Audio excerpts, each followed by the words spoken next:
ভালোবাসার সকল রকমের ভিডিও পেতে আমাদের চ্যানেলটি সাবস্ক্রাইব করুন। সবার আগে ভিডিও পেতে বেল বাটনে ক্লিক করুন। মেঘ জমেছে নীল রঙে, পর্ব 2 সুমনার সাথে। এরপর তুই সত্যি জ্ঞান হারিয়েছিলি? অবাক হয়ে প্রশ্নটা করল হৃদি। জিনিয়া মৃদু হেসে বলল, হ্যাঁ। আর আমাকে কে হাসপাতালে নিয়ে গেছিল জানিস? স্বয়ং তৌহিদ ভাই নিজে, তাও কোলে করে। ওয়াও, বিষয়টা কি অদ্ভুত রকমের সিনেমাটিক না? হৃদি মাথা নেড়ে বলল, তা ওনার সাথে তোর শেষ পর্যন্ত কি হলো? নাকি ওখানেই সব শেষ? জ্ঞান হারানোর আগে উনি আম্মুর কাছে কি বলেছিলেন কিছুই শুনিসনি? তখন তো প্রায় জ্ঞান হারানোর দশা। তবে শুধু একটা কথাই কানে এসেছিল। উনি আম্মুকে জিজ্ঞাসা করেছিলেন, শুনলাম জিনিয়ার নাকি বিয়ে। ব্যাস, এটুকুই। ওই ঘটনার পর আমি খুব ভয় ছিলাম, কিন্তু আশ্চর্যের বিষয় হলো তৌহিদ ভাই পুরো 15 দিন আমার সামনেই আসেননি। আসলে আসলে উনি খুব ব্যস্ত ছিলেন তো তাই। তবে আজ একটু পরেই ওনার নির্বাচনী মিছিল আমাদের বাড়ির নিচ দিয়ে যাবে, খবর একদম পাক্কা। তাই তো এখানে এসে দাঁড়িয়েছি। কতদিন পর আমার পার্সোনাল ঘূর্ণিঝড়টাকে দেখব, যার সামান্য দেখাতেই আমি যখন তখন এলোমেলো হয়ে যাই। যদিও আড়ালে ফেসবুকে ফেক আইডি দিয়ে নিয়মিত আপডেট রাখি। দিনে অন্তত 10 বার ওনার ছবি দেখি, আর যখনই দেখি মগ্ন হয়ে তাকিয়ে থাকি, মনে হয় দেখতেই থাকি। দীর্ঘশ্বাস ফেলে হৃদে বলল, বুঝলাম তুই পাক্কা প্রেমে পড়েছিস। আমিও কম এক্সাইটেড নই তোর ওই ঘূর্ণিঝড়কে সামনাসামনি দেখার জন্য। কিন্তু ফেক আইডি দিয়ে কেন? আসল আইডি দিয়ে কি সমস্যা? তুই কি বুদ্ধু? আসল আইডি দিয়ে আমি ভাবের উপরে থাকে, মেয়েদের একটু ভাব দেখাতে হয়। উনি ভাবেন আমি ওনার স্টোরি সিন করি না, অথচ আমি প্রতিটা স্টোরি স্ক্রিনশট নিয়ে রাখি। দিদি দীর্ঘশ্বাস ফেলে বলে, তুই পারবি জীবনে? ঝিনিয়ে মিষ্টি করে হাসল। রিদি তার খালাতো বোন, তবে 5 দিন হলো তাদের বাড়িতে এসেছে। পাকাপাকিভাবে সে অন্য এক গল্প, অন্য কোনো সময়ে বলবো। সে কথার গভীরে যাওয়ার আগেই নিচ থেকে কিছু মানুষের হইচই আর স্লোগানের আওয়াজ কানে এলো। ঝিনিয়ার বুকটা থমকে উঠে কাঁপতে শুরু করলো। একটা তীব্র আগ্রহ নিয়ে সে বেলকনির গ্রিল ধরে একটু ঝুঁকে তাকালো। তখনই দেখা মিলল কাঙ্ক্ষিত সে মানুষটার। আজ তার পরনে কোনো নীল বা সাদা সুতির পাঞ্জাবি নয়, গায়ে জড়িয়েছেন একদম কুচকুচে কালো রঙের একটি পাঞ্জাবি, আর গলায় ঝুলছে সাদা একটা চাদর। চারদিকে ব্যানার হাতে মানুষ, বিশাল মানুষের সমারোহ। সেই জনসমুদ্রের মধ্যমণি হয়ে সবার আগে হেঁটে আসছেন তিনি। সাধারণ এলাকার অন্য মেয়র পদপ্রার্থীরা রিক্সা কিংবা গাড়িতে চড়ে মিছিল করেন, আর পেছনের কর্মীরা হেঁটে যায়। কিন্তু তৌহিদ যেন সবাই আলাদা। চশমা চোখে ঝাঁকড়া চুলের ওই সুদর্শন যুবকটাকে এলাকার সবারই বারংবারই স্নেহ করেন। মূলত তার বাবার উত্তরাধিকার, তার সৎ ও সরল ব্যক্তিত্বই আজ তাকে মানুষের আস্থার জায়গায় বসিয়েছে। হৃদি উত্তেজিত গলায় বলে উঠল, জিনিয়া এসে গেছে দেখ, ওইটাই তৌহিদ ভাই। ভাই তাই না? হৃদি এক আঙ্গুল দিয়ে ভিড়ের মাঝের মানুষটাকে ইশারা করে দেখালো। জিনিয়া সেদিকে চোখ রেখে মন্ত্রমুগ্ধের মতো আনমনে মাথা নেড়ে সায় দিল। এর আগে তৌহিদ ভাইকে কখনোই কালো রঙের পোশাকে দেখেনি। আজ হঠাৎ কালো কেন? পরক্ষণে মনে হলো, না দেখে অবশ্য মন্দ লাগছে না। আজ কি তবে তাকে একটু বেশি মোহনীয় লাগছে? হ্যাঁ, ঠিক তাই। তবে পর মুহূর্তে জিনিয়া মনে একটা অদ্ভুত চিন্তা উকি দিল। না না, এই ছেলেটাকে আর কখনোই কালো পড়তে দেবে না। বিয়ের পর তো একদমই নয়। সে মনে মনে ঠিক করলো, তহিদ ভাইকে সে পরিষ্কার জানিয়ে দেবে, তহিদ ভাই আপনি একদম কালো রঙের কিচ্ছু পরবেন না। আমি চাই না যেভাবে আমি আপনাকে দেখি অন্য কেউ ঠিক সেভাবে আপনার দিকে তাকাক। কথাটা ভেবে লজ্জা পেয়ে দাঁত দিয়ে জিভ কাটলো জিনিয়া। ইস, বিয়ের পর নিশ্চয়ই আর মুখে ভাই ডাকাটা আসবে না। কিন্তু পরক্ষণেই একটা সুপ্ত দীর্ঘশ্বাস তার মনটা খারাপ হয়ে গেল। সে তো তৌহিদ ভাইয়ের পছন্দের কথা ভেবে আজ নিজে নীল রঙের জামা পরেছিল। তার মনে সুপ্ত একটা আশা ছিল, জীবনের প্রথম রাজনৈতিক মিছিলে তৌহিদ হয়তো তার প্রিয় নীল রংটাই গায়ে জড়িয়ে আসবেন। কিন্তু সব হিসাব তো উল্টে গেল।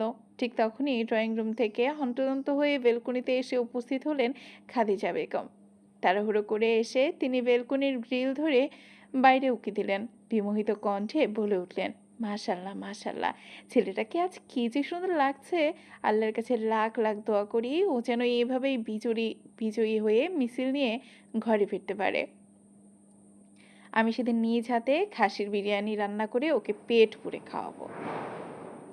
মায়ের কথায় জিনিয়া মনে মনে ভীষণ খুশি হলেও মুখে কৃত্রিম গম্ভীর্য টেনে বলল, সে তো তখন বড় মাপের মেয়র হয়ে যাবে।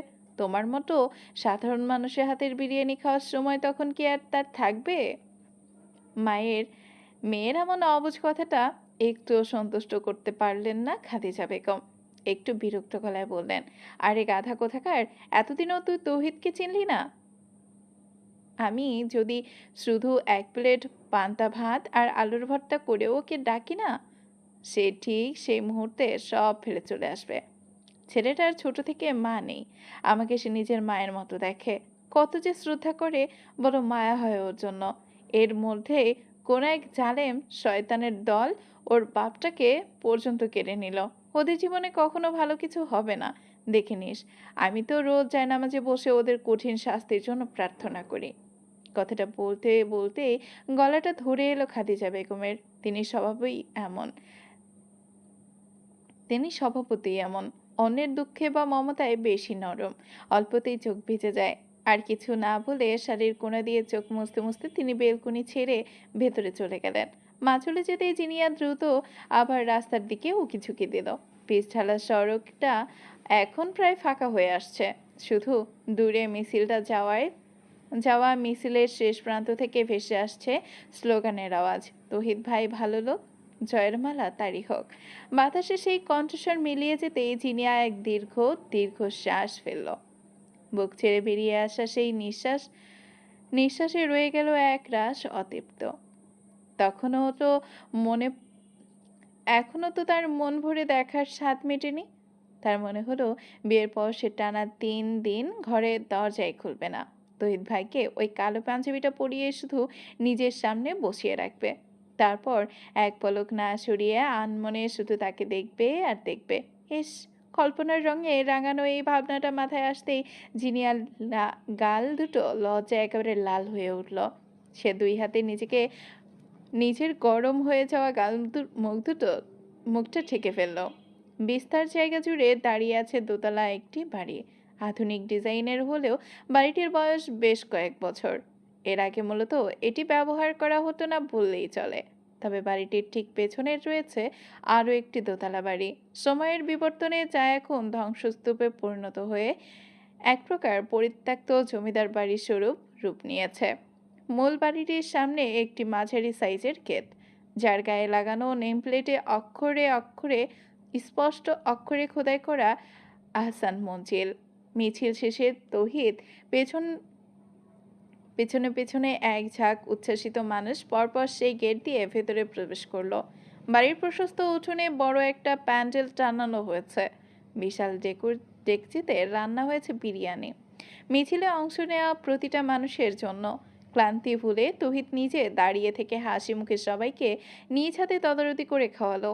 সবার খাওয়া শেষ হতে হতে ঘড়ির কাঁটা গড়িয়ে প্রায় বিকেল নামলো। ক্লান্ত পায়ে নিজের ঘরের দিকে এগোচ্ছিল তৌহিদ। ঠিক তখনই ড্রয়িং রুমে পা রাখতেই একটা আধো আধো চেনা ডাক তার কানে এসে বাজলো, বড় ভাইও। বিরক্তিতে ভ্রু কুঁচকালো, বাম দিকে তাকালো তৌহিদ। সোফার পেছন থেকে তখন ছোট্ট একটা মাথা উকি দিল। চুলে তার ছোট ছোট দুটো রিবন দিয়ে বাঁধা ছোট্ট ছুটি। মোটো 3 বছর বয়সী মায়াবী একটা শরীর, দেখতে অবিকল যেন একটা জীবন্ত পুতুল। তৌহিদকে দেখেই পুতুল ছিল মুখটা সামান্য কুঁচকে এলো তার। তৌহিদ কোনো কথা না বাড়িয়ে উদাসীন ভঙ্গিতে পাশ কাটিয়ে চলে যেতে চাইল, কিন্তু নাছোড়বান্দা সেই ছোট্ট মানুষটা এক ছুটে এসে তৌহিদকে সামনে দাঁড়িয়ে গেল। দুহাত প্রশস্ত করে মিষ্টি গলায় আবদার জুড়ে দিল, আমাদের তুলে নিন। তৌহিদ বিরক্ত হলো যেন। নিমিষেই দ্বিগুণ হয়ে গেল। স্মৃতির পাতাগুলো উল্টাতে গিয়ে মনের ভেতর একটা চাপা দীর্ঘশ্বাস জমে গেল। তৌহিদের বয়স তখন 12 বছর। তখনই তার মা মারা যায়। এরপর আরেকটা লম্বা সময় তার বাবা আর দ্বিতীয় বিয়ে করেননি। একাই আগলে রেখেছিলেন তৌহিদ আর তার ছোট বোন তৌহিকে। কিন্তু হঠাৎ করেই একদিন একটা মহিলাকে বাড়ি নিয়ে এলেন, সাথে একটা ফুটফুটে ছেলেও ছিল। তৌহিদ জানতে পারলো ইনি তার বাবার নতুন স্ত্রী। সেদিন থেকে বাবার প্রতি এক তীব্র অভিমান তার মনটা বিষিয়ে উঠেছিল। এরপর বাবার ঘরে জন্ম নিল আরো 2 ভাই বোন। সৎ মায়ের ঘরে এই ভাই বোনকে তৌহিদ কখনো নিজের বলে মেনে নিতে পারেনি, সহ্য করতে পারতো না একটুও। যদিও তাদের সাথে কখনো খারাপ আচরণ করেনি, কিন্তু কড়া একটা দূরত্ব ঠিকই বজায় রাখতো। কিন্তু এই মেয়েটা, বাবার সেই দ্বিতীয় পক্ষের ঘরে আসা এই ছোট্ট মেয়েটাকে সে কিভাবে যেন বোন বলে মানে বোন শব্দটা উচ্চারণ করতেই তৌহিদের বুকের ভেতরটা এক অদ্ভুত অস্বস্তি আর লজ্জার বোধ কাজ করে। তৌহিদকে পাথর হয়ে দাঁড়িয়ে থাকতে দেখে তুষি ছোট্ট পায়ে আর একটু সামনে এগিয়ে এসে আবারও আধো আধো গলায় বলে ওঠে, বড় ভাইও, আপনি কি শুনতে পারছেন না? তৌহিদ কণ্ঠে ক্লান্ত কণ্ঠে তৌহিদ মুখ খুলল। তুষি, তুমি এখন খুব ক্লান্ত। আমি এখন খুব ক্লান্ত। তুমি যাও, গিয়ে খেলা করো। তাহলে তকলের দিন আমি তাবো। আমার কাছে কোনো চকলেট নেই। যাও তো এখন এখান থেকে। তাহলে বাইলে থেকে এনে দিন। তৌহিদের বিরক্ত গলায় ধমকে উঠল, বললাম তো আমাকে বিরক্ত করো না বলছি। তৌহিদ ধমক খেয়ে তুষির চোখ দুটো মুহূর্তেই জলে টলমল করে উঠল। তৌহিদ সেদিকে না তাকিয়ে পাশ কাটিয়ে চলে যেতেই সে কেঁদে ফেলল। কাঁদো কাঁদো গলায় ছোট একটা দীর্ঘশ্বাস ফেলে সে বলে বসল, আব্বু তেলা আতে না, বলো ভাইয়া পতা, আমাকে কেউ ভালোবাসে না। বাবার নামটা উচ্চারণ করতেই তৌহিদ পা দুটো যেন মাটিতে গেঁথে গেল। সে থমকে দাঁড়িয়ে গেল। বাবা প্রায় 2.5 মাস হয়ে গেছে তিনি এই পৃথিবী ছেড়ে চলে গেছেন। স্বাভাবিক মৃত্যু নয়, খুনের শিকার হয়ে চিরতরে হারিয়ে গেছেন মানুষটা। বাবা সেই শূন্যস্থানের কথা মনে হতে তৌহিদের বুকের ভেতরটা মোচড় দিয়ে উঠল। এক অজানা অপরাধ বোধ তার গলাটা শুকিয়ে এলো। সে দ্রুত পায়ে ফিরে এসে তুষির সামনে দাঁড়ালো। ছোট মেয়েটা তখন তার 2 হাতের চোখ ঢেকে ফোঁপাতে ফোঁপাতে কাঁদছে। তৌহিদ আর এক মুহূর্ত দেরি করল না। নিচু হয়ে শক্ত বাহুতে তুষিকে কোলে তুলে নিল। কোলের কাছে আসতেই কান্না থামিয়ে মেয়েটা পিটপিট করে মুখের দিকে তাকিয়ে থাকলো।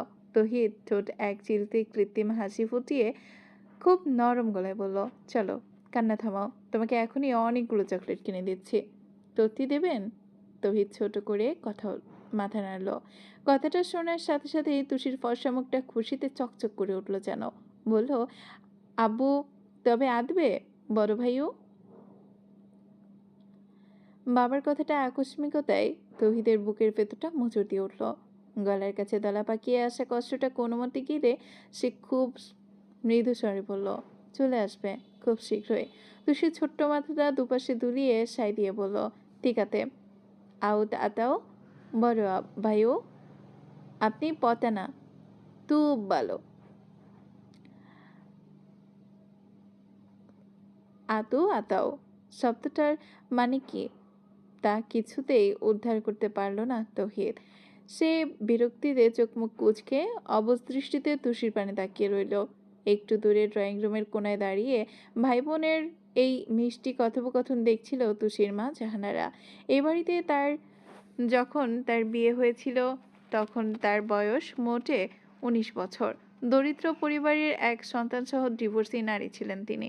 সমাজের নানা কথা আর নিজের একমাত্র বাচ্চাটার ভবিষ্যতের কথা ভেবেই বাধ্য হয়ে বয়সে বেশ বড় হাফিজুল হাসানকে বিয়ে করতে হয়েছিল তাকে।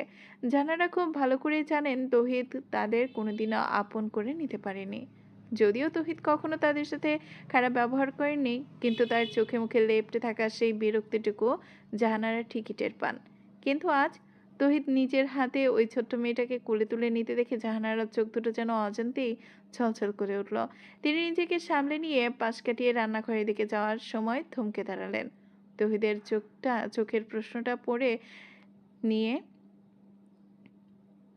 মৃদু হেসে বলে গেলেন, আই লাভ ইউ বলেছে তোমায়। কথাটা বলেই তিনি আর এক মুহূর্ত দাঁড়ালেন না, দ্রুত পায়ে রান্নাঘরের দিকে চলে গেলেন। জাহানারার কথা শুনে তৌহিদ যেন এক সেকেন্ডের জন্য পাথর হয়ে গেল।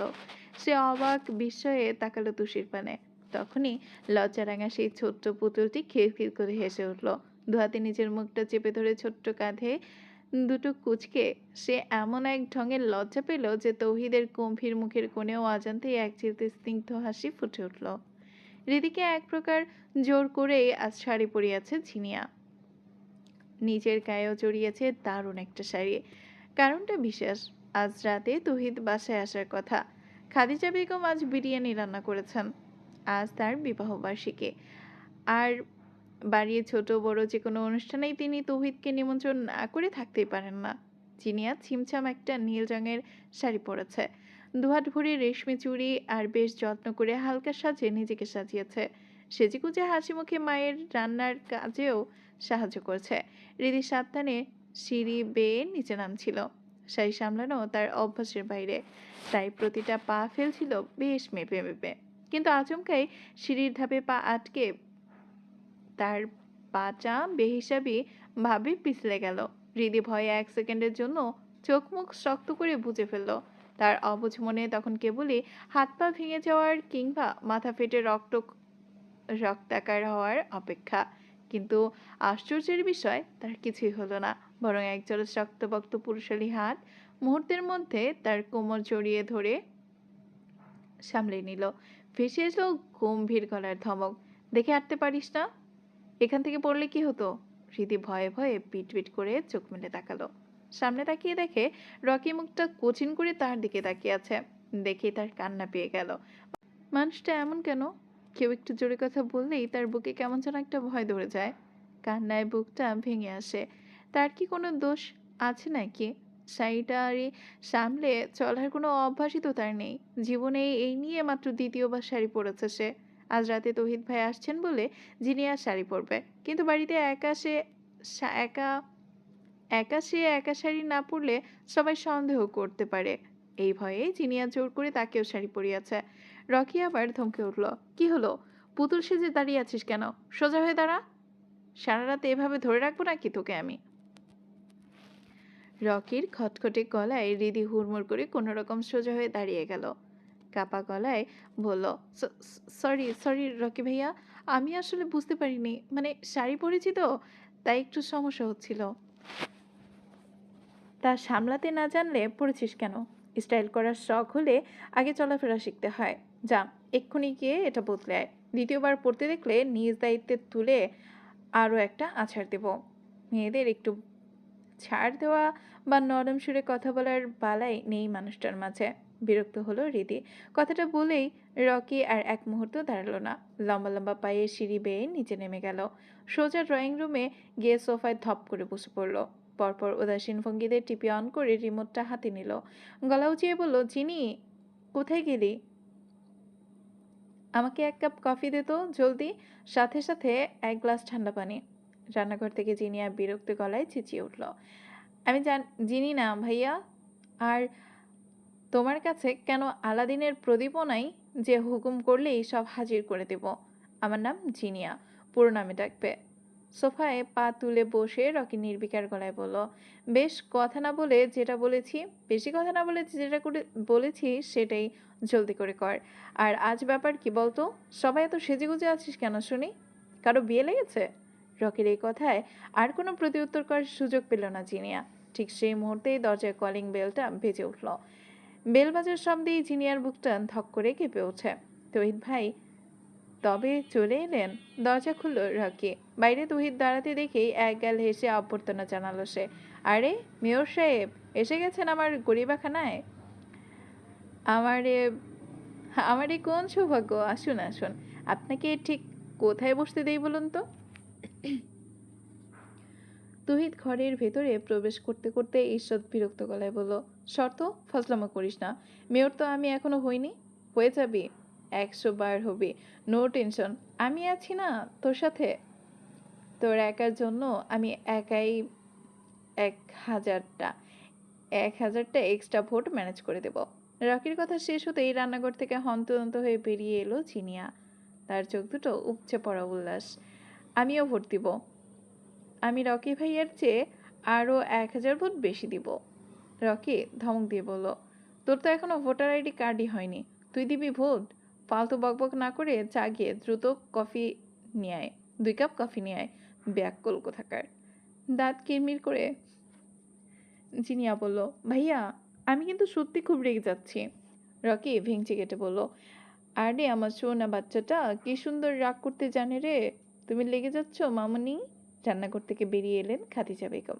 তিনি দুজনকে ধমক দিয়ে থামিয়ে দিলেন, থামবি তোরা দুজনে একটু, যখন তখন ঝগড়া শুরু করে দিস। তহিদ, বাবা এসেছো, বসো। তুমি আসবে কিনা আমি সকাল থেকে টেনশনে ছিলাম, আজ এসেছো, আমি খুব খুশি হয়েছি। তহিদ স্নিগ্ধ মুখে মৃদু হাসলো। যিনি আর চোখে তাকিয়ে দেখলো, আজ মানুষটা পরনে একটা ধবধবে সাদা সুতির পাঞ্জাবি। ধারণা করা যায় ঈশান নামাজ শেষ করেই সোজা চলে এসেছেন। তহিদের দৃষ্টি বরাবরের মতোই নিচু। সে এখনো পূর্ণ দৃষ্টিতে জিনিয়ার পানে তাকায় না। জিনিয়ার মনে একটা দীর্ঘশ্বাস জমে উঠল। এত যত্ন করে সেজেগুজে লাভটা কি, যদি মানুষটা ঠিকমতো এক নজর ফিরেও না তাকায়? তহিদ পকেট থেকে একটা ছোট্ট সুদৃশ্য বক্স বের করে খাদিজা বেগমের হাতে ধরিয়ে দিল। গরম গলায় বলল, আন্টি, আপনাদের বিবাহ বার্ষিকীতে এখানে আপনার আর আঙ্কেলের জন্য ছোট্ট একটা উপহার আছে। এভাবেই আপনারা সুখে শান্তিতে আরো 100 বছর একসাথে থাকুন। বক্সটি হাতে নিয়ে খাদিজা বেগমের চোখ দুটো ভিজে এলো। তিনি স্নেহভরা গলায় বললেন, এসবের আবার কি দরকার ছিল বাবা? তুমি এসেছো, এটাই আমার সবচেয়ে বড় উপকার। জিনিয়া, কফিটা কি হলো? খাদিজা বেগম আবার রান্নাঘরের দিকে চলে গেলেন।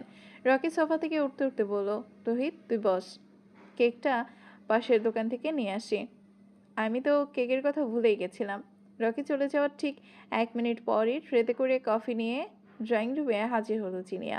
বুকটা তখন কাঁপছে তার। হৃৎপিণ্ডর গতি স্বাভাবিকের চেয়ে দ্বিগুণ হয়ে গেছে। তহিদ ঠিক সামনে কফির কাপটা রেখে ব্যাকুল কণ্ঠে বলল, তহিদ ভাই, একটু ভালো করে আমার দিকে তাকিয়ে দেখুন তো। আমার মাথায় কি যেন ময়লা কিছু পড়েছে। তহিদ ডান হাতের আঙুল দিয়ে চোখের চশমার ফ্রেমটা সামান্য উপরে ঠেলে দিল। তারপরেও সে জিনিয়ার মুখের দিকে ঠিক মতো তাকালো না।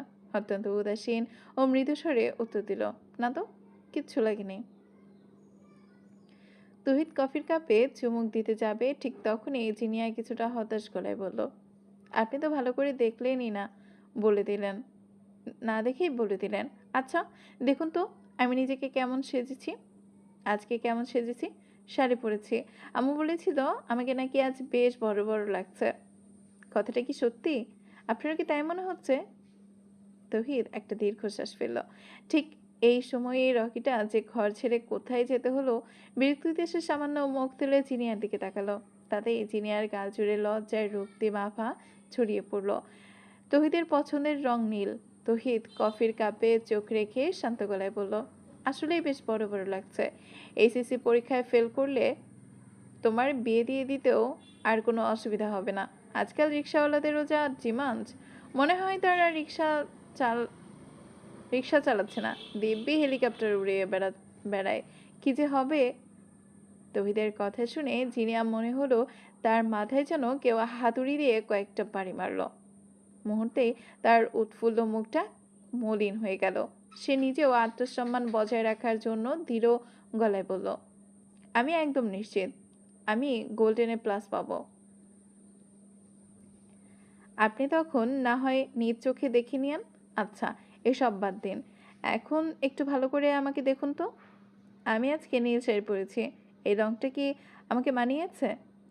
আমার কিন্তু নীল রং ভীষণ পছন্দ। জানেন, আমার ঘরের বিছানার চাদর থেকে শুরু করে পর্দাটাও সব নীল রং করে রেখেছি। তহিদ নির্বিকার কফিতে একটা চুমুক দিয়ে বলল, এতটাও ভালো লাগছে না, নীল রংটা তোমাকে মানায় না। জিনিয়া দীর্ঘশ্বাস ফেলে আহত গলায় বলল, আপনার মাঝে প্রশংসার লেশমাত্র নেই। আপনার স্ত্রীর কথা ভেবে আমার সত্যিই খুব আফসোস হচ্ছে। আপনি তো আমার দিকে তাকিয়েও দেখছেন না। অথচ আমি যদি এখন রাস্তা দিয়ে হেঁটে যাই, মহল্লার সব ছেলে ঘুরে, ঘুরে আমার দিকে তাকিয়ে থাকবে। আজকাল আমি যে কত লাভ লেটার পাই, আপনি কি ন্যূনতম একটা কোনো ধারণা আছে? কথা শেষ হতেই তৌহিদ কফির কাপটা রাখা হাতটা এক মুহূর্তের জন্য থেমে গেল। সে চশমার আড়াল থেকে তীক্ষ্ণ গম্ভীর দৃষ্টিতে জিনিয়ার পানে তাকালো। পরপর ভারী গলায় বলল, মেয়ে মানুষ হলো মহামূল্যবান এক রত্নের মতো। তাদের যত্ন করে আলমারিতে বা সুরক্ষিত কোনো স্থানে আগলে রাখতে হয়। এভাবে পথে ঘাটে চোর ডাকাত ছাগল পাগল সবার সামনে ঘুরিয়ে ঘুরিয়ে প্রদর্শন করতে হয় না। ফায়দা হয়ে তোমাকে আবার লাভ লেটার কে দিল? চলবে। কেমন হয়েছে পর্বটি জানাতে ভুলবেন না। Thank you for watching.